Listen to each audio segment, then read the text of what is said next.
圣旨到。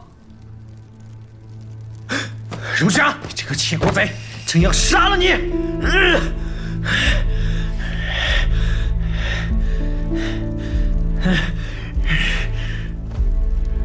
罪人蒋洛篡权夺位，祸害江山，实非先蛊惑人心，与之同罪。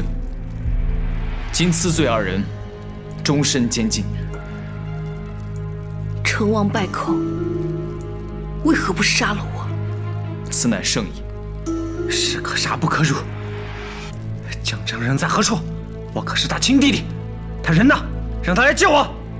皇上已将处置二位的事宜交付于我。皇上，他不会来的。交付于你？朕乃大爷的天子，岂能随你这个异姓之人宰割？来人，放朕出去！放朕出去！喂，你，我叫你。长安伯，你且仔细听好。微臣在。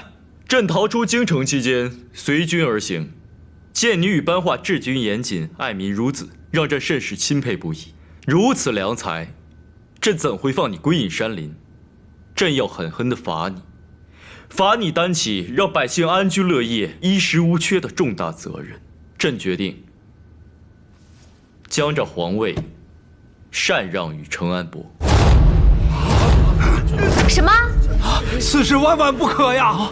陛下，陛下，您也曾到过饥荒贫瘠之地，见过那些吃不饱穿不暖的人，他们都在等着您登上皇位，解决困境，带大家过上安居乐业的日子。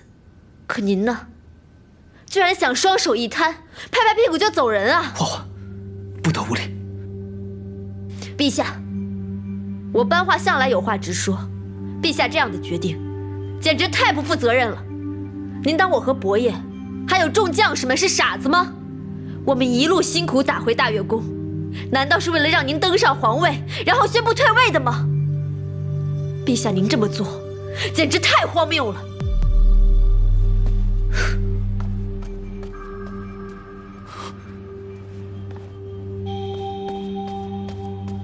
长安伯，谢陛下，臣先行告退。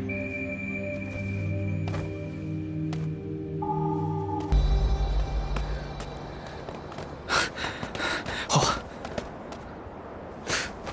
大业的皇帝随随便便说换就换，他把这当什么了？把大业百姓又当什么了？我知嬛嬛心中愤懑，然身在宫中，务必慎言。